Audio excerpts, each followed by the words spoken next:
you realize that your like thumb was just over the go line. And you're like, oh, there it is. And it's just, I don't know, man. We're both in our mid-30s, and I just feel like I feel comforted by you struggling. This is just getting worse and worse. Like, you feel comforted by my lack of tech ability and the fact that my large thumb blocked the button so much that I forgot where it was. You know, like earlier today, I struggled to get my printer to turn on, and I was like, "Is it me? Is it the printer?" So I don't know. There was just something really comforting about that. You know, I'll take it. Yeah. Okay. Yeah. All right. I mean, how dare you? But okay, it's fine. It's fine. It's fine. No, it is true. It's like, you know, in the book I was just reading, it was actually by Sean Aker. He was talking about like how you should never give compliments that are comparing other people. Like compliments to like a child saying you were the best one out there. It like ingrains into our minds this need for competition and comparison constantly. And this was the opposite of that. It's like, okay, so you're comparing yourself to me by how just pathetic I am. I mean, and it's making you, but still, we should never compare, because just because I'm pathetic and you're pathetic doesn't mean we're both less pathetic. We're both pathetic. Let's revisit was it last week that you and I both were like trying to subtly like get the sand out of our noses, and then we both realized that we were both trying to pick our noses up, and we were just like, all right, let's just go in and get the sand out of our noses. Like, there's something comforting about somebody else suffering equally with you, you know? Absolutely. I mean, there's comfort in any sort of shared trauma, or shared experiences. Yes, even like, you know, like I saw a really funny TikTok the other day where this girl was like, me and my boyfriend about to break up because I asked him if he would go get ice, or if he wanted ice cream. And he said, yeah, let's. Saw this. Oh, it's so funny. He's like, yeah, let's go get you ice cream. Yeah. And then a guy was like, I'm going to mansplain to you, sir. And he was like, she wants a companion to go eat her ice cream with because the internal battle she's facing. Anyways, it was so good. It reminds me of when I look at my boyfriend and I say, we should go pick up this at the grocery store. He goes, okay, I'll go get it. Because he knows that by me saying we should go do this, I'm unintentionally saying, will you go get this for me? Yeah, there's just those unspoken languages that every partner must learn about their person. Oh, gosh. But, well, welcome to the show today, everybody. Thanks for joining us on this happy Wednesday. Yeah. It's a good day. It's I'm oddly sore today. Me Fish. too. Really? I'm not sore for the same reasons you are. I feel like you're sore because you just practiced aerial. I just got back on. It's funny. I've been practicing trapeze a little bit, you know, off and on through the year, just trying to keep that up. And then we got on the lyra, which for those of you who don't know, I've started doing aerial. And so I practice on like the hoop, which is called the lyra, and the trapeze. And we do it in our show now, and it's really cool. So it's new. We only did it last Christmas. And so, you know, if we go out on a Christmas tour this year, then it's going to happen in that possible show. If the show happens, you know, if that tour comes to be. Yeah. But anyways, maybe I stepped it. Yeah, probably not, but maybe. Unlikely. But yeah, I got back on the lyra yesterday for the first time since our last Christmas tour. And I don't know, I forgot that it was like a steel bar. Yeah. And how uncomfortable it is. So I've just got all these little bruises all over my body now. And I mean, I just slept wrong. Hey, touche. Yeah, maybe I'm actually not sore from the lyra. Maybe I just slept wrong. Yeah, because I've definitely had that happen before too. Oh no. Or it's like, I don't normally sleep on that side of my body. Yeah. I feel like I'm broken in half now. Oh, and it lasts for days. But so I'm going to jump ahead a little bit because before he comes on, we have a really exciting guest today. So you guys, we have Ben Barnes coming to chat with us today. He is a musician, an actor, a host. He does it all. He's extremely talented. But I'm like, I want to go back and look at some photos of like the first thing I saw him in. And I think his breakout role was in Narnia.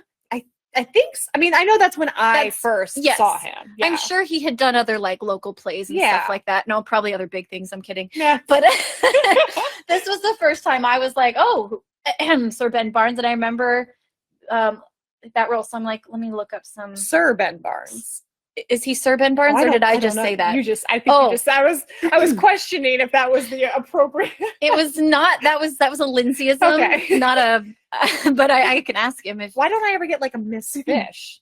Would you like to be Miss? No, I don't. I was gonna say Miss Fishman. That sounds like too formal. No. Miss Fish. Miss Fishman makes me sound like I'm 80 and have 7 cats. Yeah, you're only 30 something and you've got 2 cats. Only 2. For now. For now. The amount of times you talk about getting another cat. God, every single day I hope to find just like a family of kittens. Yeah, I have zero doubt in my mind that you'll have a family of possums and 7 cats. I will be 80 with a family of cats and possums. Oh, in the Discord, they're posting pictures of the Narnia roll. Oh. Prince Caspian. Can we just talk about that dreamy hair? Yeah, I mean it's better than both of our hairs. 1,000%. Hairs. Yeah, 1,000%. But the funny thing is I'm pretty sure I rocked that same haircut in the or that haircut. They're posting all kinds of dreamy, hair photos, like the blowing in the wind. Okay, here's the thing. Do you think that it's like all natural, or do you think that he has like a team of stylists? Oh, well, there's for sure stylists. I wonder though, is that his real hair? Or is this a wig? No, it's got to be his real hair. Look at it. Look at the way it flows. I mean, but I've definitely Have you ever watched creepy conversation? Have you ever watched Drag Race? I mean, yes, all the time. Yes, big fan over here. And that's a terrible example. Their hair does not look real. I mean, those are freaking beehives on their heads, but they look great. Oh, look, they posted.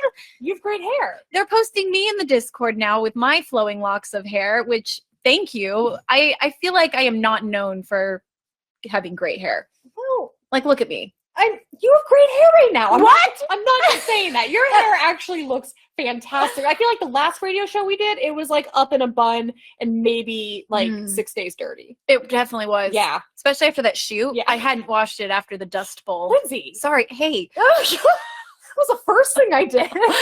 You know what? But the dust did something to my hair and it gave it that. I felt like I had beach wave for a day. And so I kept the hair. We were next to a cow farm. My childhood. I smelled like my childhood. Oh my god. Okay. Anyways. What's going on today? I don't know. There's something in the air. Yeah. There's definitely something in the air. I went from, do you know how some days you're just I feel great today. Yeah. Another days you're I'm having a hard day today. Oh, yeah. And it can sometimes be for absolutely no reason. Yep. For the last week and a half, I've been having a great day. Yeah. Just so happy for no reason.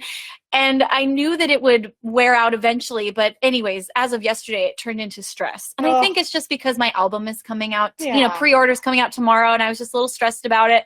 But yeah, I was like, dang it. But the nice thing is we know that mood is temporary. Yes. And it's my little happy bubble will come back. Yes. After I get through this slightly stress time. Anyways, what are you Googling over there? Okay, I Googled Ben Barnes because I'm curious. We're sitting here doing talking your research. Well, we're talking about having seen him in, Narnia, and I'm like, well, is that the first place I saw him? He was in Stardust. That's one of my favorite movies. I love Stardust. Oh my gosh. No, work of art. I think it's maybe it's not underrated. Because I don't think it's underrated. I don't feel people talk about it much. No. When I ask people if they've seen Stardust, more times than not, I hear, no, I've never seen that. Yeah, it's a little gem of a movie. It's so good. If you guys have not watched it. So good. Okay, the Discord is being out of control, by the way. They're posting the most ridiculous hair videos of me struggling with my hair. Okay, but look at the red hair. I miss my red hair. I know. It was great. It was a great moment of my life. I definitely consider Stardust one of my top 3 movies of all time. I mean, the cast in that is so good. So good. And I mean, just the book is good too. And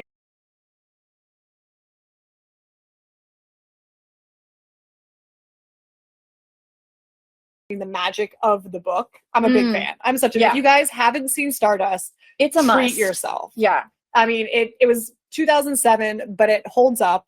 It's such a good movie. Speaking of holding up, we were talking about Lord of the Rings earlier. Talk about another movie, I guess, group of movies that have held up. And there's a new series coming out next week, which is exciting. I know. I'm very stoked for this. It's been a while since we've had any Lord of the Rings, new content. I'm going to binge it. Oh, are you? Yeah. I don't like to stretch things out. I like to. No, I've become that. Yeah. I'm a Like, sit down, let's just do this. Sit down, bedazzle something, sew Yes! something. Yeah. Yeah, especially because I've been working, I should say, have been working on so many crafty things for like music videos and tours. By the way, we need to showcase that more, because anytime I share that with people, they're shocked that like you and your assistant like actually make these things. I have documented the entire process of making the things that we're not going to talk about. Yeah. Yeah, so I have all of that on camera. And it's funny, I'm like starting to feel like all this stuff is coming so fast, but I'm like, wait, we're still not filming that video for another like 3 weeks. Yeah.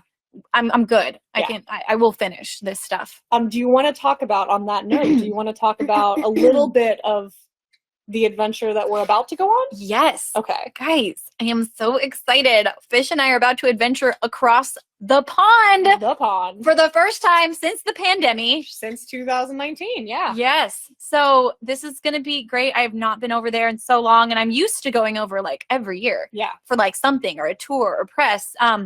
So we're not going to say where we're going. But yeah, I'm hoping that we might even get to do like a little pop-up performance or press. We're trying to work it out. This stuff is always so much more complicated. And you know, I'm actually going to share a funny story here with the last few seconds we have. My manager specifically said, Lindsay, don't get any ideas. Oh, no. And don't have another pizza restaurant situation. Have you ever heard about this? I don't know. I went to, this is probably like, I'm thinking 2014. I don't think I've heard this. So we went to a certain country in Europe, and it was one of those places where I knew I had a lot of fans in this country, and I was there for press only. But I said, wouldn't it be fun to like, you know, I used to have like local Facebook groups. Yeah. So there was like the French page, the Brazilian page. So I hit up the page that we were going to be in that country. And I said, hey, I'm going to be in such and such city. I'd like to set up a meet and greet. So with no security or no anything, I literally just with them picked a restaurant. And a pizza restaurant. And they showed up. Oh my gosh. And it was a lot. And I was not equipped to know how to handle such a situation. Wait, like was it you and somebody, like, who went with you on this? So Adina, my manager, was there with me. But she also was like, I've never been in this kind of a situation. Oh my God, and I love this story. I started to get like pulled around, and like, oh my gosh, before you know it, people were crying because I didn't sit by them. And like, it was a disaster to say the worst. I'm going to cry if you don't sit with me at dinner on the first night, just to like, let you know that it's happening. Oh no, don't make me relive it. That's so funny. Like, it started out so great because I was like genuinely really excited to see my fans and like have this moment with them, and then people just kept showing up, and you know, and then before I knew it, and the best part was they started putting like hats and clothes and scarves on me, like I made this for you, like put this on. No. I was like a doll. Oh no! And I'm like, what's happening? And being pulled around, and anyways, gosh, good story. But my manager made me promise not to do another one of those, and I agreed. That's smart. That's smart. Yeah. So looking out for you. We are trying to plan one that's a little more planned, structured, and curated. Yes, and has the, you know, just everybody knows what to do, because it's like I kind of set us all up for a failure. Yeah. You know, like that one's on you. 100%. It's like I can't blame my fans for that. Like that was my bad. Oh my gosh, that's hilarious. Anyways, well, it looks like our guest of the hour is here, so I'm going to go ahead and bring him in. All right. So, welcome, everybody, Mr. Ben Barnes. Dun, dun, dun, dun. It's always so much anticipation. I know, waiting for the bubble to pop up. Yeah. Are we going to get there? Is it going to connect? We never know. We really never do. Oh, it connected. It did. Hi, Ben. How you doing? Hello. Hi. Hi, how you doing? We're good. How are you doing? I'm very well, thank you. I'm very well. It's surreal listening to you chat away for the first few minutes and have debates about things from my past, and me sort of always wanting to shout the answers like a quiz show. Oh, wait. Okay. So we started talking early enough that I didn't think you were there. Please tell us the answers. I was being sneaky. Well, you answered one by coming back around to Stardust, because when you were saying, "Oh, his first film was Prince Caspian," and then you threw in Stardust, and I was like, "Oh, well remembered, 10 points to Gryffindor, well done." Amazing. I give that one goes to. So you have actually Lindsay and Lindsay Yes. on this call. It's and Lindsay. a double Lindsay hour. So yeah, that one goes to the other Lindsay. She nailed that. So way to go. Miss Lindsay and Miss Lindsay. Oh, yes. We'll take it. We'll take it. Since you knighted me, that's the only time that is ever going to happen. Oh gosh. Amazing. So where are you calling from today? I've been bouncing around an awful lot, actually. I just came from 6 months in Budapest filming, and then straight to London, and I'm about to go back to France tomorrow to do a little convention. But my home base is in Los Angeles. Oh my gosh! Wow, you travel a lot. You make us look like like we're homebodies. That's amazing. And Budapest is one of the most beautiful places, I think. What were you filming there? It is a glorious place. I was filming the second season of a Netflix fantasy show that I'm involved with called Shadow and Bone, which is based on a series of fantasy books. Yeah.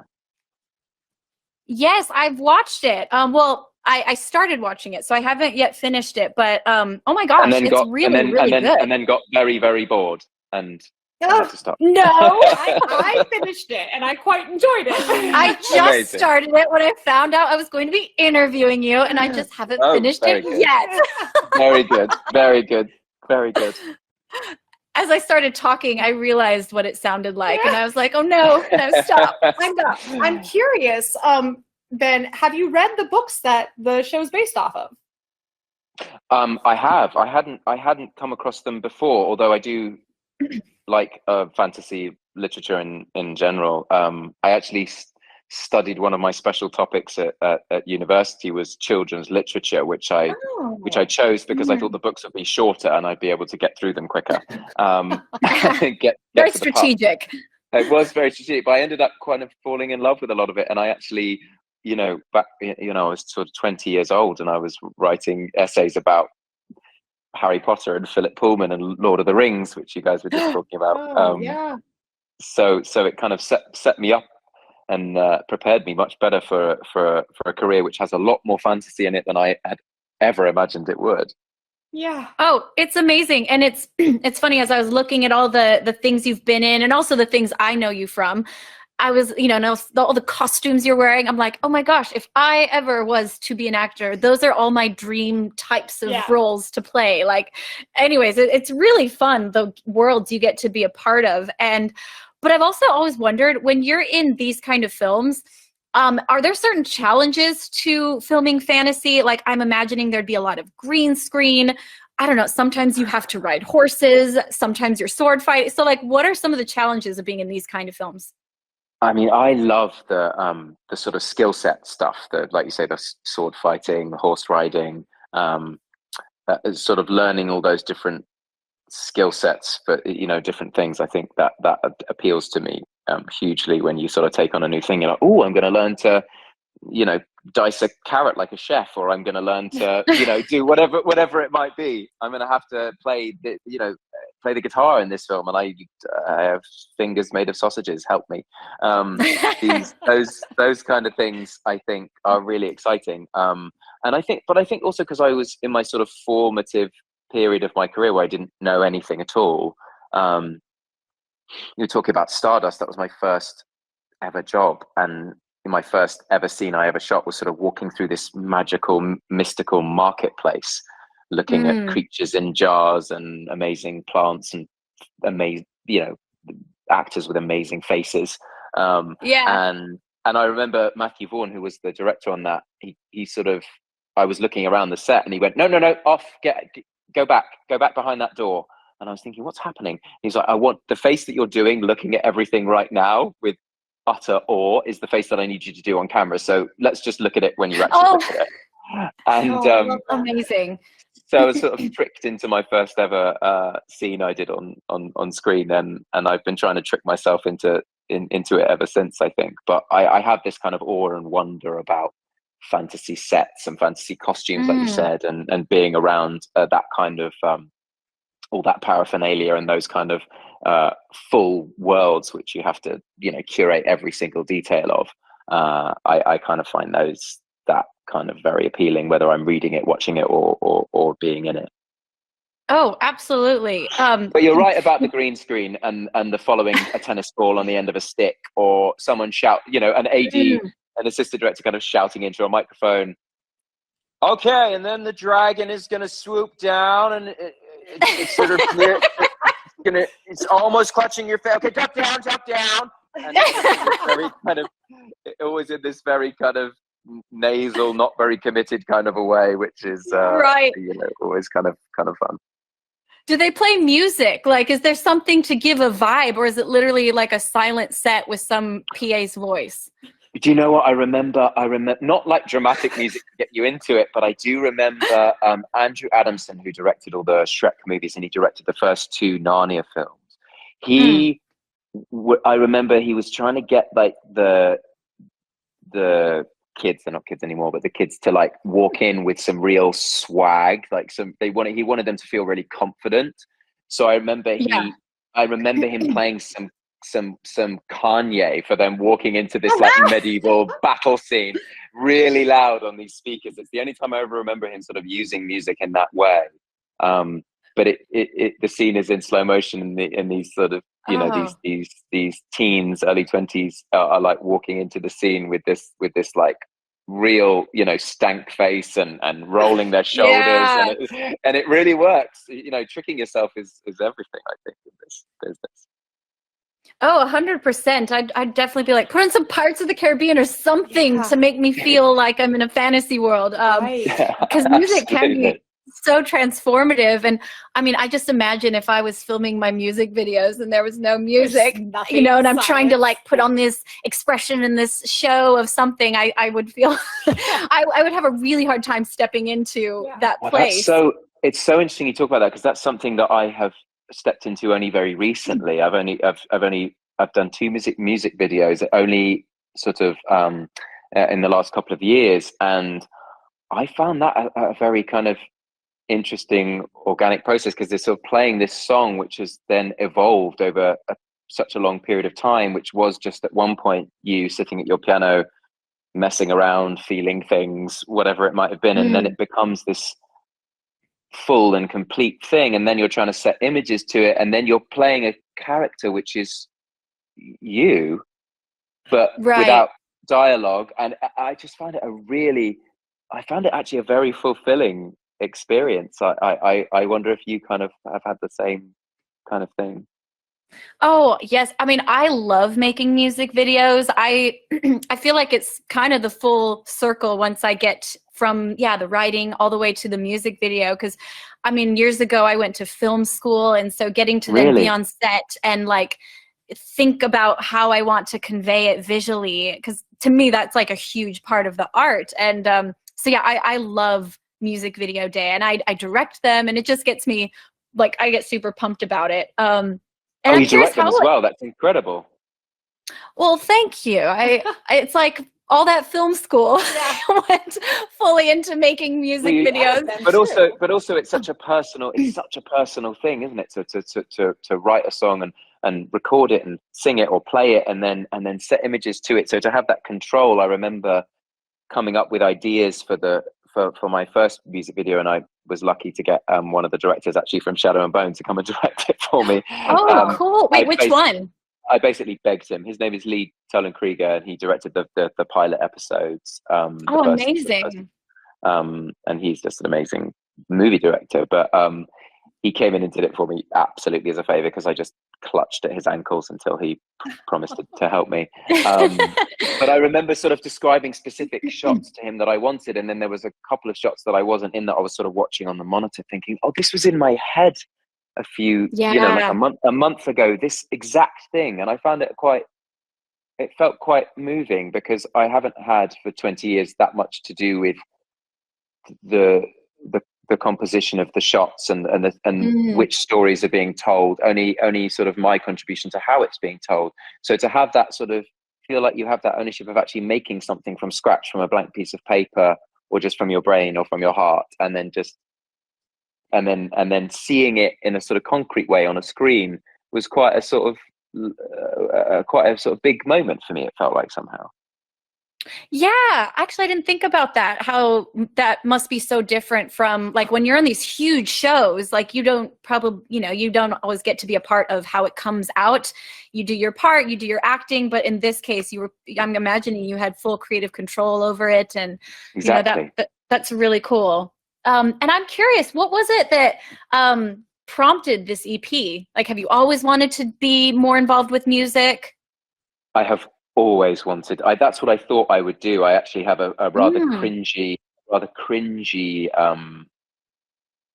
19-year-old boy band past moment, which has been brought you were up. talking to no, that's not cringe. You're talking to two huge boy band. I still have an NSYNC poster like hanging on my road case. We went to the Backstreet Boys concert probably 2 months ago and had the best night of our lives. Our voices. Yeah, so anyways, all I'm saying Amazing. is that's not cringy. We're on board. We're for it.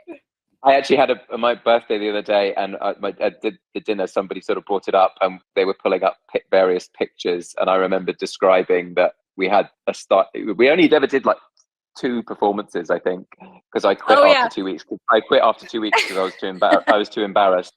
But I remember there being a stylist saying, "Who do you want to dress like?" And I was like, maybe I could have a hood like Justin Timberlake, in the most British 19-year-old way I could think of to say it.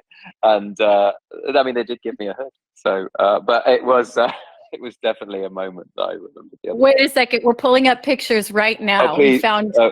Thankfully, this is a listening medium, so not everyone. Yes, everybody else, quick, Google. Don't. Nobody else don't Google. has Google, right? Yeah. Yeah, nobody else. Don't worry, you're safe. I mean, how many? I think all of us wanted to be in. I was gonna say, in like the mid 2000s. That's normal. Yeah, this is. And you were doing it, so I think you were living the dream personally. But I hate to tell you, in the Google images, there is no hood. I'm really sorry. Oh no. Let you down. But yeah, that's what I thought I would do at that age. I signed to a music manager called Simon Fuller, and I was recording some jazz songs with a big band with him at age 19. Wow. And I really thought that was what I would sort of be doing, but the project didn't really ever get off the ground. I think it was the very first year that there was ever one of those Pop Idol shows, and that kind of took over the whole of the music market in about 2 seconds. And we sort of never came back to it. And I felt quite disillusioned and disappointed about it, I think. And it honestly took me 20, and I sort of got, the music sort of fell away, even though music has been a part of quite a lot of the film projects that I've done, which I've absolutely loved. But the actual making music part of my life felt like it went away for about 20 years. And then I think at the beginning of the pandemic, when everyone found themselves with this time and existential crises on their hands, I think I was flashing forward to an 80, 90-year-old version of myself berating me for never having put something out that I just made, that I love doing, and for not being bold enough to just do it. And I think that's what sort of spurred me on through that time to just make the move to be a bit more public about music that I was making. That's amazing. So you wrote these songs and, recorded them during the pandemic. That's kind of the kickoff factor for it. They weren't all written during that time. I think I've always had like notebooks around, which have had little bridges and verses here. I love words. I studied, English literature, and obviously like scripts and dialogue and stuff is like a huge part of everything that I do. And I love kind of fitting words together like a sort of very romantic crossword. Yes. And I just but it was the sort of compiling of it and choosing which songs went together, and some of them were written during the beginning of the pandemic as well. And then I just sort of pushed a little bit harder and to sort of ask people if they knew people who might be willing to sort of help me facilitate making it into something that I could share. Yeah. Well, it's such a good EP. Exactly. Oh, no, it's so good. It's that means like a a lot coming really from you. fun. Congratulations on your album coming out, by the way.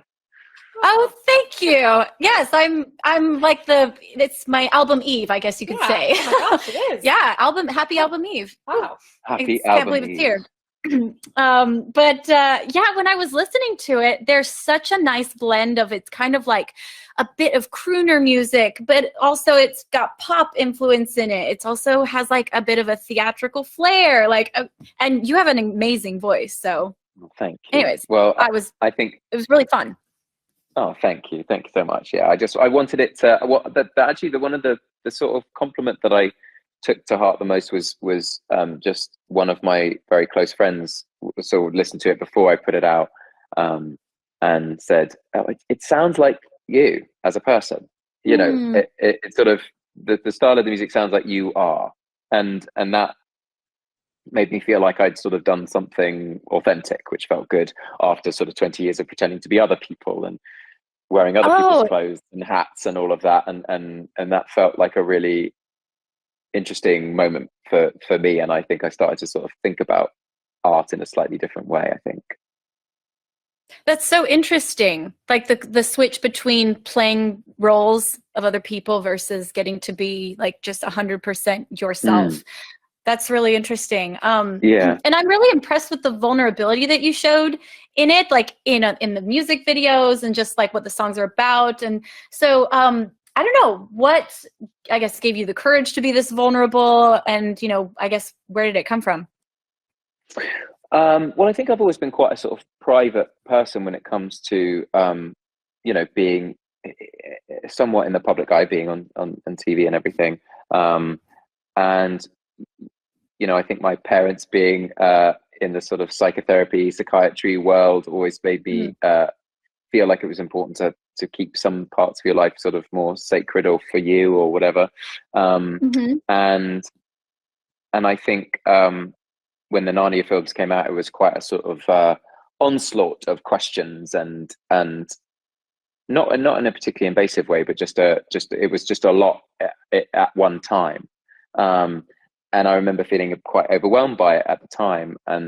But I think, you turn 40, you realize that life is short and precious, and music is for sharing, and life is for sharing, and stories are for sharing and telling. And lyrics are essentially just poetry, and music is like the poetry of life. I started thinking about like a film like Dead Poet Society, where Robin Williams talks about all the noble pursuits in life of the things that we do to achieve, but like poetry and music and art and romance and all of that is that's what we do with our lives. But those are the things you stay alive for. And I was just like, I can sort of share a little bit about who I am without it being something frightening. And I was rewarded by people kind of responding in a very personal way, saying, I'm going to get a tattoo of this line that you said, or this song actually meant something to me about something completely different than it did for you about my life, and that is something that I haven't engaged with before, having not written any of the films or anything that I've been in. Yeah, no, that's really powerful, to be able to connect with people when it does truly feel like, this is me. This is the version of me that I got to choose to put into the world. So were people surprised like by you releasing music? Like, what was the reaction like from people? I think so. I think when I first told them I was going to do it, but a lot of the people who know me well were like, well, good, it's about time. I sort of what have you got?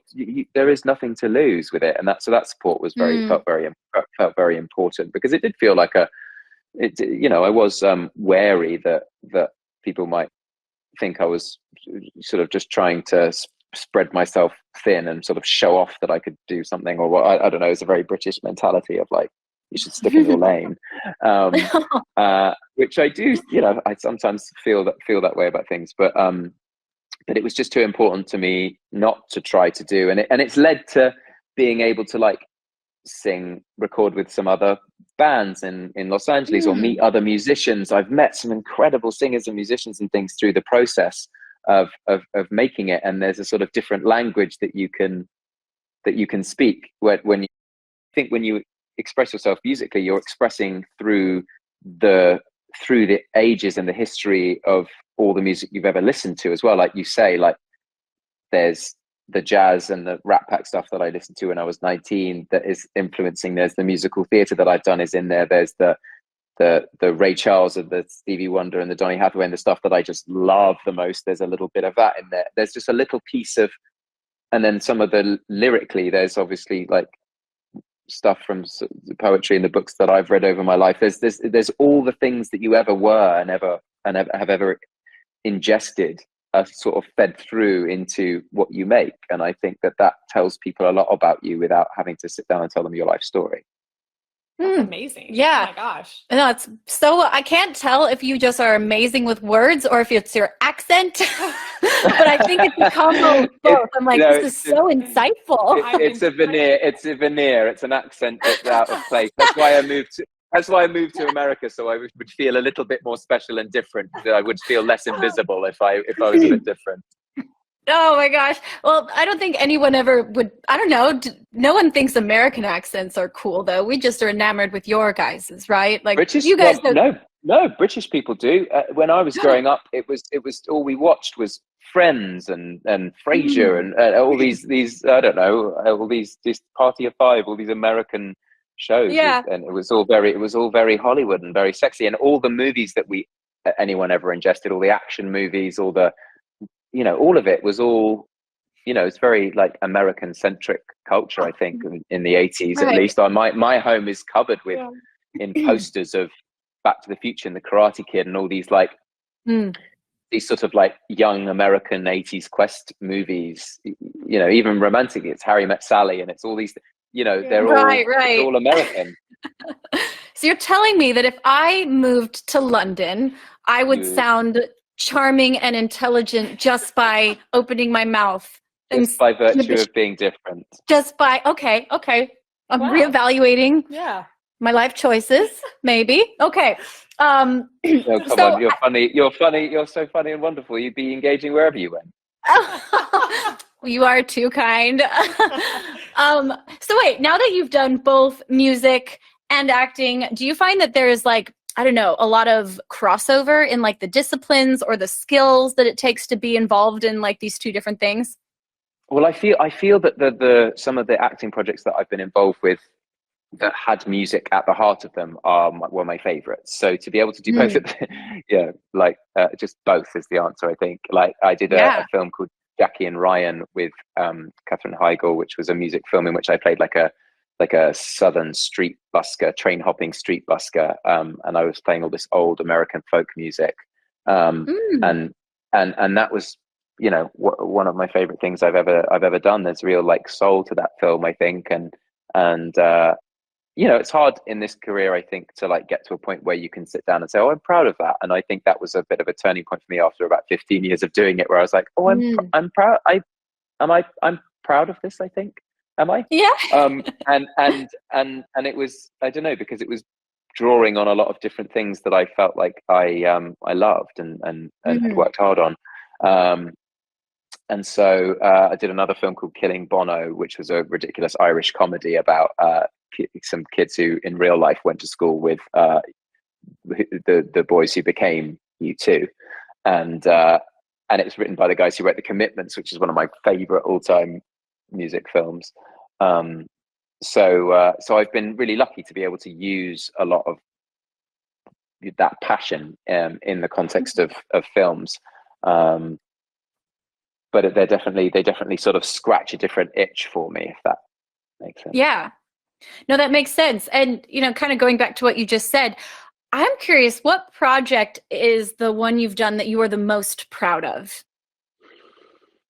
I think they're different ones for different reasons. I mean, Jackie and Ryan is certainly one of those films that I look at as a whole and find it very watchable. A few years ago called Westworld, which was just such a big sort of hit with people, and people seem to really like it. And I really had fun. I had so much fun playing my character in that show. He was so so kind of mischievous and rude, and it was so fun to getting to work every day and putting that literal hat on. And so I'm so proud that there's such amazing people involved with it. I'm sort of proud to be a part of that. And then also, obviously, the Narnia films were so sort of seminal in my life in terms of the adventure of them, and that it made me, who I am, really. And so I'm very proud of being a part of that as well. But there are so many. I mean, I'm sort of lucky in that I try really hard to make whatever the thing is I'm doing at the moment the most important thing, and the thing that I will be the proudest of. And it doesn't always work, but I think I'm always very encouraging to other actors to sort of not worry about, if I work with younger actors, to not worry about what the next job is or what this could do for you. It's more about enjoying this one and being here and playing this character and being with these people in this city or this country. And I think that served me quite well, keeping that near the top of my priority list. No, I love that. And I think that my other Lindsey sitting right here, she's a perfect example. She has, I think one of my favorite things about you, Lindsey, is she has this amazing knack for loving the moment she's in. And if she's eating a piece of toast, it's the best freaking piece of toast she's ever had. And amazing. So I just, it's something that I try to embody, is that idea of hey, I'm working on this project. Let's make it the best one yet. Or let's feel like this is my favorite right now because it's what I'm living. And, they always say the only moment that's actually real is the one you're experiencing. Yeah. So make the future doesn't exist and the past is gone. So, I mean, it's easy to say. Right. I want to ask you a question. Do you find you have got better at that as you get older, or worse? Because I think I'm getting worse at it. Maybe it was just the pandemic and all of that, but I feel like staying in the present moment becomes something you have to work on more as you get older, for me. I feel like I had a bit of a dip in the middle. I was so good at it. Of course, when you're young and, naive and you're still everything seems like it's ahead of you, I feel like it's so much easier to stay in the moment because you're experiencing so many firsts, but I do feel like once I got well into my career and I'd been living my dream for a little bit of time, I had this kind of a dip where suddenly I was never in the present and I was always focusing on the next or the past. And but I do feel honestly, I think the pandemic kind of helped snap me out of that.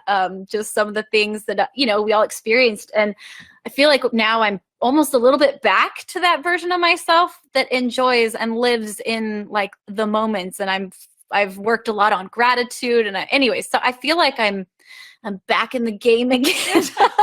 Good for you. I feel like the pandemic was trying to suck me into this vortex of the past and the future and not allowing me to stay in the moment. But I feel like you, I feel like I'm slowly climbing out of that now into back into the now. Yeah, no, for sure. Do you, just some of the things you said made me think, do you read wellness books, or do you like that kind of space of self-help books, wellness, all that stuff? I'm not sure about self-help particularly, but I do like books that are sort of about psychology. I like the books like Humankind or Sapiens or The Righteous Mind or Mo Gawdat's book about being happy. I think that I'm interested in the sort of psychology of happiness, I think. Yes.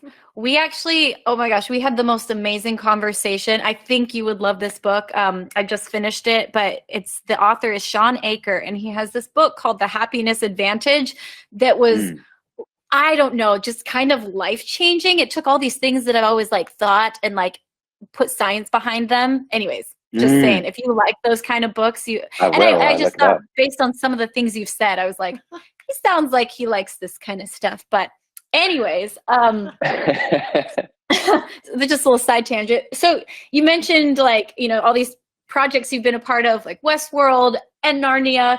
And so is it different approaching a role that's based on a franchise, or that has a fan following already and people love these characters?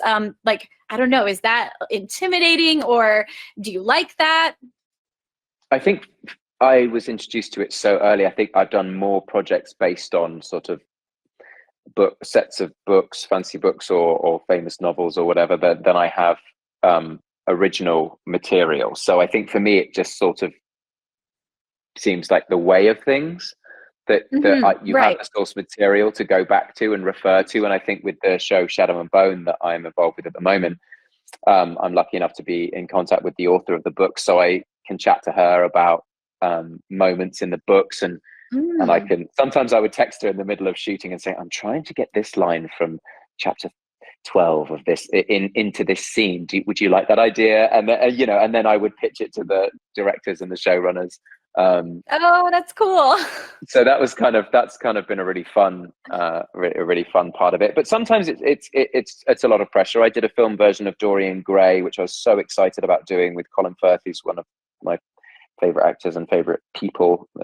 We became very close after doing two films together, and the film didn't really chime with people for whatever reason, and that I feel like, you know, I really felt like I'd let people down after that film came out. And you know, it was definitely a moment for me where I thought about maybe I was too fragile to be doing this kind of work, because the criticism was heavy. But I think, you know, with beloved things that people really love, they can really turn on you, and sometimes the thing they really love can be you. And if you disappoint people, that people can turn on you then too. But I think I think in general, it doesn't really make a difference whether it's something that has source material or not, because you make up the rest of the life of these people in your head. Right. Yeah. I think that I also felt pressure doing the Marvel series that I did, The Punisher, partly because I was sort of playing a Marine, and I worried that people wouldn't take me seriously. And you know, based on reasonable, I think, insecurities that most people have. And you know, you see these Marvel superheroes and you think, I don't fit this mold. So what am I going to do to make my character stand out and feel interesting and dynamic and spontaneous and scary and powerful? And so you go in with this sort of agenda for yourself, which can feel a bit intimidating until you find your way into it. Yeah, no, that totally makes sense. And, you know, I don't know, how do you deal with the public critique? You know, anytime someone's in the arts or in the public eye, like, I feel like everybody has to learn their own way to deal with it / recover from moments of harsh critique. So, you know, what's helped you with that? I think having really wonderful people in my life that I've curated, that are so supportive no matter what, and will defend you to the death, and you know, friends and family and loved ones that really know you and were there to remind you of what's real and what's on the internet, and what's in a stinking review that's written by somebody who hasn't necessarily earned an opinion more valid than yours is, or more valid than the person who saw that project and loved it, or right. You know, there are certain things I've done that got critiqued heavily at the time, and now they're on every Christmas in England, and people go wild for them. And you know, there are plenty of those big movies that came out, and when they came out at the time were sort of raked over the coals and are now beloved. And I think that goes for people in the world as well. You know, there are moments in people's lives where people judge them harshly, and then you sort of, the truth will always kind of rise to the top. And I think hopefully in the end, goodness and hope and sort of grace hopefully eventually also rise to the top in people's sort of communal behavior. Yeah, no, absolutely. I like, just, it's so true that we sometimes can get so focused on like these comments from people we've never even met. And then, as long as you have the people around you though, to remind you of like, what's actually important, the opinions in your life that actually matter. And, like you said, just surrounding yourself with those loved ones. Anyway, sorry, what were you going to say? Sorry, I was going to say, and not just important, but what's real, because these people don't know the process. And of course, when you're making art, everybody's allowed to be a critic. I certainly am when I'm watching the TV and a storyline doesn't go the way I want. I'll scream at the TV as much as the next person. But everybody is allowed to be a critic of art and behavior in this day and age. It's something we have to just get used to.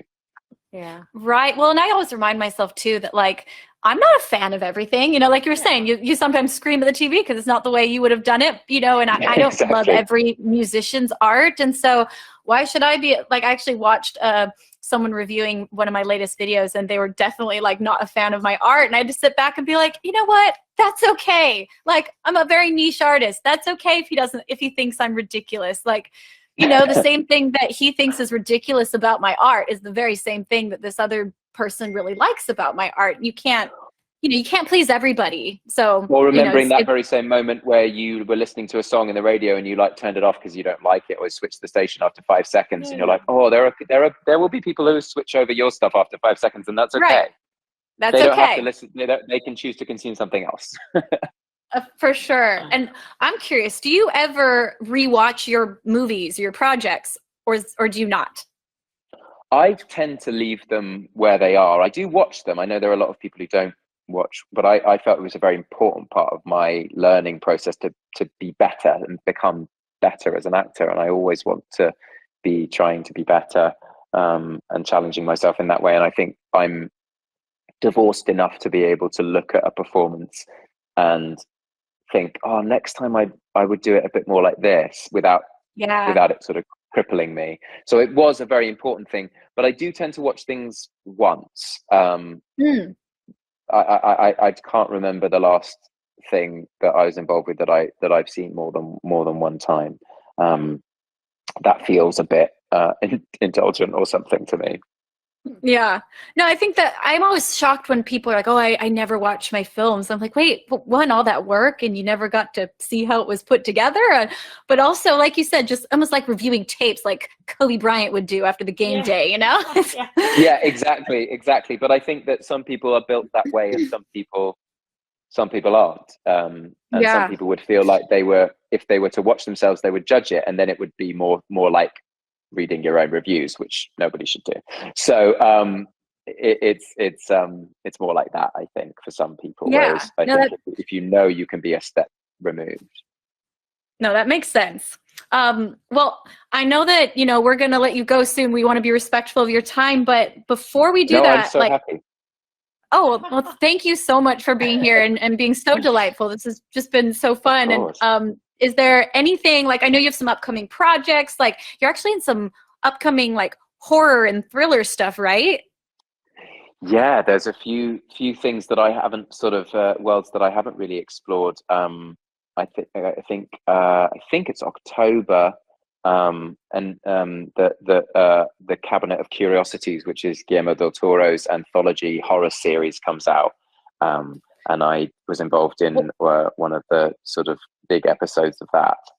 What level scary are we talking here? Is it like I'm well, such a wimp. I wish I could really dive. Yeah, me too. I don't watch horror. I've always said no to every horror I've ever been offered because I just can't. I just find it.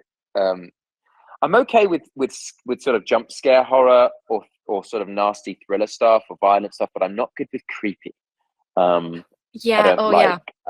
I don't like things that make me feel like I'm like someone sort of breathing down your neck kind of creep. I don't like films like Carrie and those kind of things. They just those kind of things creep me out. Yeah, when people are being possessed and stuff. No, I can't do it. I don't like that. And actually, what's really funny is I did this episode and I thought ours was a little bit more sort of psychological. It was period. It felt like it was a sort of short, a sort of mini film about something else based on an H.P. Lovecraft story. About artists through the ages, and it's but it does have a horrifying sort of twist / ending / maybe we could do it together. Like maybe Lindsey and I can watch it, so we could, that way we're not by ourselves, and I don't know, we're both such wimps. Netflix just asked me to post the trailer for all the episodes together, and I honestly couldn't even get through watching the trailer. I posted it without looking. I was like, this is horrible looking. That's very validating to me, though, to hear that. Right, you were in it and you were scared, so that's terrifying. They can do a lot with crunchy noises and lights and weird, they can really mess with you. Yeah, I didn't even watch the last season of Stranger Things because people were like, Lindsay, I don't think you'll be able to handle it. Like my sisters were telling me, my little sisters, mind you, were telling me it was too scary for me. So, but I do love a good period piece. I'm such a sucker for anything that's like that. So I don't know, maybe I'll give it a go. Well, I did. The other thing I just finished was a period, a more sort of gentle British thriller about a theatre critic in the 1930s, which is maybe more your speed. Okay, I think I could handle that.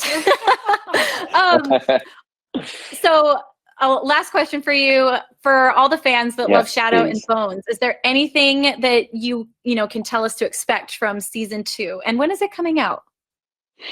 I'm not sure when it's coming out yet. I don't think they've actually set a date, but we have finished shooting it, and I mean, the first season felt like it had some real scale and scope to it in terms of the world building and characters and everything, monsters, etc. But this is on crack. This is really it's stepped up a few gears in terms of the amount of characters and worlds that are visited and like the action and all of the kind of like just the general like pace of it is dialed up to 11, I would say.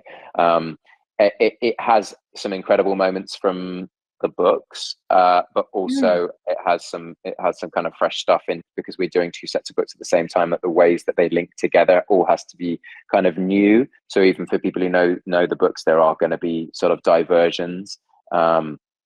So interestingly, when I was shooting, there were things from the books that I was like, I really want to say these. I had my dream list of 10 lines from the books that I was like, I really want to say these lines in this series, in the season somewhere. We got them all in, which I was thrilled about. I think that's so cool that you not only read the books and learned the characters, but you learned the characters so much that you really had your way that you wanted to represent him. I think that's really cool. Well, there were also things that were the opposite of that. There were things that weren't in the books and weren't in the scripts at all, that I was like, it would be really interesting if he was dealing with this problem. And even some of those things we kind of managed to thread through as well, in terms of just like the show that we were building as it evolved. We were able to kind of surf the creativity of it to be able to make something that feels really, really new and collaborative with that. And that was like really exciting, because I think it's taken 20 years of doing this for anyone to care that I would have an opinion like that. I was just going to say, is that like, I feel like I don't hear that a lot, where actors get to kind of be so involved through the creativity of the project. Like that, is that common? Or well, I wasn't, to be clear, I wasn't writing any of it or anything, but it was just like discussions. Right. We have a very warm, open, brilliant set of showrunners. And Eric Kaiser being the sort of lead showrunner on it, and Dagan Fryland, who did this season, and they were just very open to like chatting about it, because they're really passionate about it and they really love it. And I think that we have a cast that really loves the stories, and showrunners that really love the stories. And so in talking about it, we get excited about little ideas, and then they sort of they thread them through. It's just about being passionate, I think, rather than dictating anything. Absolutely. And I feel like those are always the best projects, when there's like those kind of through lines of anybody or everybody is a part of this, and can, like there's not this like super hierarchy. I feel like the best creativity comes out when that's the case, and it truly, like you said, becomes very collaborative. Yeah, and also you have the lived experience of pretending to be this person for the most amount of time and seeing it through one very specific lens. It's like when someone offers if someone were to offer you a lyric for a song that you were writing, it would either instantly chime with you and feel like it was exactly what you were trying to say, or you would be like, that's not it at all. Yes. I feel like the most prolific moment I've ever seen that happen was I did a project years ago with the Muppets, and it was Cool. a music video. It was super fun, and I Brilliant. came to them with the treatment of this music video, and it started with a little bit of like dialogue between like me and Miss Piggy. And as I pitched them my idea, they sat there, and the characters that actually play these people, these Muppets, they were like, "Oh, well, Miss Piggy would never say that." It was just so funny. Like, Exactly. we were such real beings to them. And then they started riffing. Anyways, it was so fast. It was the first time I'd ever really come in contact with that in the professional world. Brilliant. And I love that. I just sat back and watched them like in awe of like, they know these are people to them. Yeah. It was, anyways, so. Amazing. Well, they're Muppets. So, okay. All right. Yeah. They're real. Right. They're real to us, okay? Yeah, they're real. Oh, is there anything else you want to say that maybe I didn't ask about, or anything else you're excited to, share with us? Not really. I've just had a lovely time chatting with you. Thank you so much. It's been brilliant.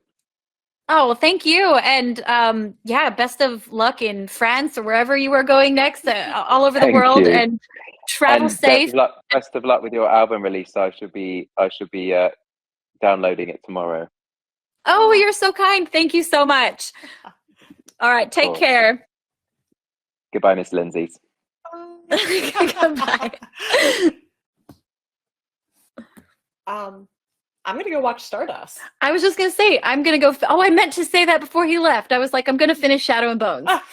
Okay, you finish Shadow and Bone. I'll go watch Stardust. Okay, we'll reconvene. We'll reconnect. You remind me about Stardust. Now it's like, okay, on the tour, I'm gonna make the dancers watch Stardust because they're in the generation that I bet they haven't seen it. They probably haven't seen it. They haven't seen so many things. Like, they haven't seen Star Wars. Oh my gosh. I know. It's like they all watched. I have just recently found out that there are an alarming amount of my younger friends who haven't seen Lord of the Rings. And I'm like, time out. They haven't. Oh my I gosh. asked them. And okay, do the extended. Okay, make them every single day. You guys have to commit 3 to 4 hours. One of the extended edition. Oh my gosh. You're going to throw them in the deep end like that? No, I, on the other hand, am going to start them with Stardust. Okay. So that they don't get scared, because Stardust is like a home run. Yeah. In any, like, I think it's anyone. Also way more consumable. That's what like you mean. New to fantasy. Exactly. Yeah. It's like, it will bridge that. I'm not going to throw them into the extended version of Lord of the Rings. We're going to start with Stardust. That's fair. That's fair. But yeah, I'll finish Shadow and Bones because now I'm like, well, the next season seems amazing too. So I'll have to, I got to get up to speed. I don't know if you remember this, but when you and I first met, we went to Orlando. Oh no. And it was, where's this going? We went to Orlando, and I remember we were riding in a van to get to where the practice stage was. Mm-hmm. And I don't remember what the exact conversation was. Oh no. But you dropped a line on me talking about something. You were talking about the Nazgul. And like, you dropped some Lord of the Rings knowledge on me, and everyone just kind of glossed over it, like, in the conversation. It was so casual. I didn't know you well enough at the time, but in my head, I was like, is she like dropping facts about obscure Lord of the Rings characters and nobody's clocking this? I love this person. I'm like, am I getting involved with her? That's so funny. It was amazing. By the way, to everyone else, that trip to Orlando was the first time we met. Yes. So like, we were strangers, and I'm dropping words like Nazgul on you. Oh, I loved it. I mean, I was fully in. It's amazing. I was like, I want to talk to her about so much Lord of the Rings stuff. Just like the weirdest. Yeah, well, I can't wait till the show comes out and we can watch it together like the nerds we are and be proud of every second of it. Let's consume all of this amazing Stardust and Shadow Yes. minds for fantasy. Absolutely. And, actually, I want to play one of his songs. This is one of the songs that he released last fall on the EP that he was talking about in the beginning of our conversation. I love the name. I meant to ask him about it, but, we were just talking about so many good things. 1111. I'm like, I love that. I look for that every day. I try to catch 1111. Oh, and it's tattooed on my wrist. Yeah. That's a great tattoo. It is. Yeah. It's one of my favorites. Like, you're never my only ones, but it's one of my favorites. Oh, that's awesome. Okay, so this is 1111 by Ben Barnes. I'm so happy for her. Me too. And I don't think a lot of people realize that she's been doing this for a long time. Right. She's been writing songs for like nearly a decade. She went on Warped tours. she got a freaking bottle of pee thrown at her, as we learned on our last interview with her. But it's just like, you know, she's done the grunt work. And then all of a sudden, of course, everybody sees her blow up on TikTok overnight and become super successful. But it's like, behind any kind of success like that is a long journey of hard work, paying your dues, doing the grind. And she's put in all that hard work. She 1,000% has. So it's just so great to see her just take off like this. And, you know, just such a nice person. No one deserves it more, you know? Totally agree. So really happy for her. And like I said, anyone who goes out there and tells people to love their bodies for what it is, I'm on board. You know, I think we hear the opposite message, you know, subtly. It's not like people are coming out and verbally saying like, hate your body. But it's like, we get that message over and over and over again in every sensory way. And so it's, I don't know, it's great when people come out and say the opposite. And and then you see girls on TikTok doing dances to it, being proud of the way they look and the, you know, the curves they have or the lack of curves they have. And I wish a little bit of this had been around when we were younger. Oh my gosh, I wish all of it had been around. You know, like younger. There's so much body positivity nowadays, and not to say it's easier. It's just different. I think that it's nice that the conversation is where it's at. Absolutely. No, I explicitly remember opening up like Tiger Beat magazine and looking at pictures of like the Olsen twins and stuff like that, and just thinking like, my hips don't look like that, and you know, my arms look bigger than that. I'm like, none of that matters. Like, none of it matters. I mean, it's also normal, and it's also human, and we were just, I don't know, different time. Yeah. Well, and now to hear, you know, people that we idolize, or people like Taylor Swift that come out and say, hey, I was miserable for years because I had an eating disorder, and I now am not going to put up with that anymore from myself. And, you know, these empowering things like that, like, I just am so grateful that people are brave enough, you know, and I think that's why I was so vocal about my own experience with all of it. Was like, shoot, I didn't even know what an eating disorder was when I figured out, or when I actually learned about it in my psychology class in college. And started to see the signs in myself. And it's funny, I remember at the beginning of the semester, they told us, don't self-diagnose in this class, because how can you not? Oh, it's so true. I remember at one point being like, maybe I am schizophrenic. Like, you start to think you have everything you're learning about, because you see these like subtle signs of it.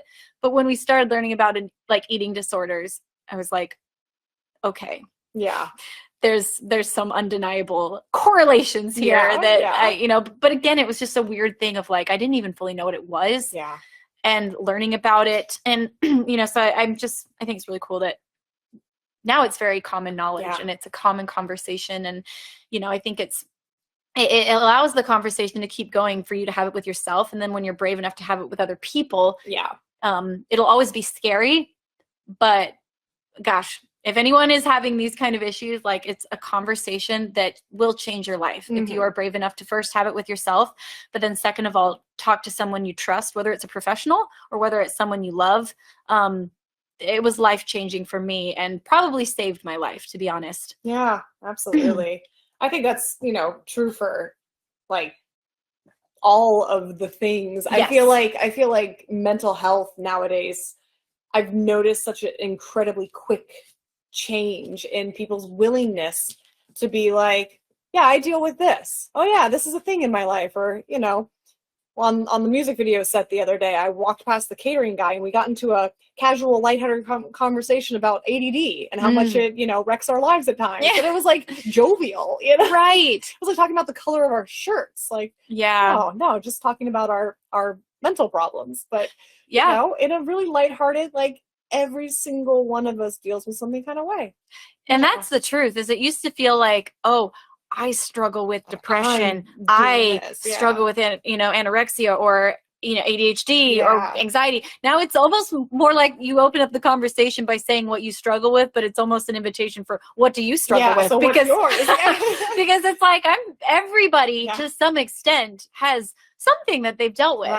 And, you know, and if maybe not, it could also be that, you know, maybe possibly we're not aware of it. I didn't realize I was anxious for years, you know? So it's like, I feel like we're always further unwrapping Yeah. the pieces of ourselves to discover these newer layers. And even though they're a little terrifying when you start to see it, and you're like, Yeah. I didn't know you were there. I didn't know I struggled with this, but now I can't unsee it. But kind of on that topic, a big like eye opener to me was when I went to therapy years ago, and the therapist said to me, she said, I want to talk to you about, your childhood trauma. And I said, well, I'm going to be real with you. I had a serendipitous childhood. Like, yeah, I had some light bullying here and there, but like, and which is not true at all. Like, I was terribly bullied, but I was like, I grew up in a, beautiful neighborhood, and my parents were well off, and we had a big house, and I went to a very safe school district. And she was like, well, that doesn't mean that you didn't have childhood trauma. And I said, I can't really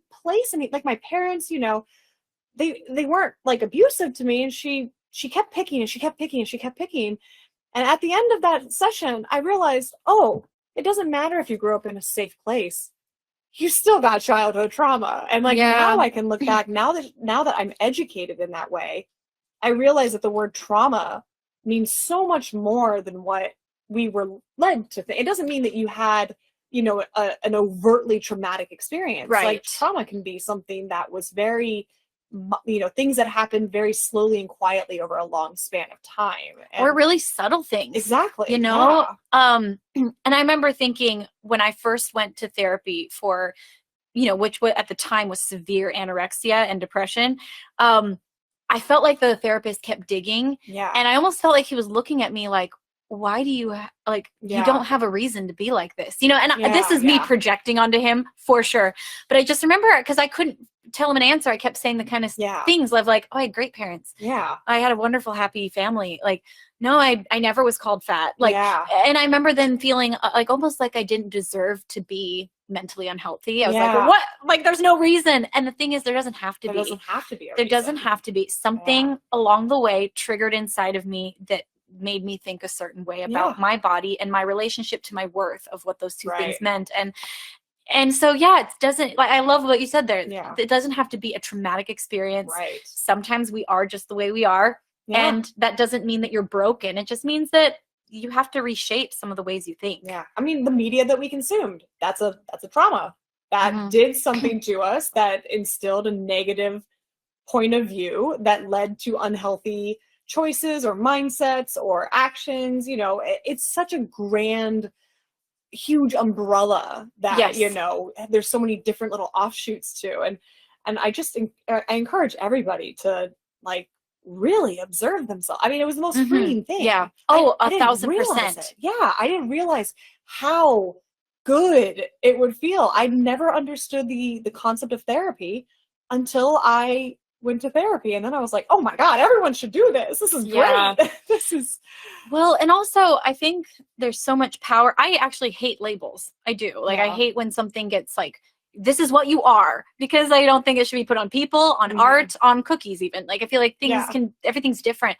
However, something about putting a name to a way I was feeling and being able to be like, oh my gosh, it's not that I am completely shattered inside and broken. It's that I have something called anorexia, and it's a mental problem, and I don't see things the way other people see them. And my brain isn't thinking like other people's brains think, and like mine once thought. So it was like, okay, now that there's like a name to this part of my life, I can focus on it and I can figure it out. Like so there is a lot of that like clarity and freedom and just like it felt like a weight was lifted off me actually the first time I finally sat down with my mom and admitted, I think I'm anorexic. It was terrifying to say, but it was also like, oh my gosh, I said it. And now let's do something about this freaking thing.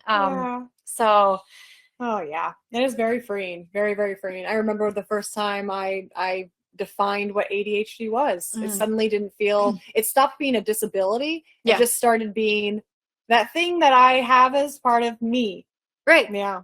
No, that understanding. It's like like you said, it's that thing. It's now part of you. It's like rather my than hair. It's like my my wardrobe that I'm wearing, or it's like my my nose is shaped this way or whatever. Right. Well, and I think a good way that I looked at it was it became not who I am. Yeah. It's a little part It's a tiny piece of my giant puzzle of who I am, where before I was like, I'm sad, I'm depressed, I hate myself. And it was me. And then it just became a little part of my life. I didn't even like to call it me anymore. It was like, this is just a part of my life right now. But I'd like to play one last song by Lauv. He was a guest a few weeks ago, and we had a great conversation about mental health. And he's fantastic. So I thought maybe as a wrap up for this conversation we're having, maybe we'll play Stranger by Lauv. All right. Well, thank you guys so much for joining us today. That was a lot of fun. Shameless plug, guys, my album is available for pre-order tomorrow morning. Yay. So I'm very excited about that. Also, my music video is dropping for Ice Storm. So that's going to be 9:00 PST in the morning. And I'm going to be doing a little, live stream before it, as well as a Twitch stream after it. So join us for all that fun, exciting stuff. But most importantly, love you guys. Thanks for being here. I love our community that we have on this app. It's so much fun. And we actually are not doing it next week. I was about to say see you next week, but we are traveling that mysterious trip across the pond. So yeah, we'll catch you in 2 weeks. Yes. But we'll miss you, and I hope you have a great rest of your week. Bye. Bye.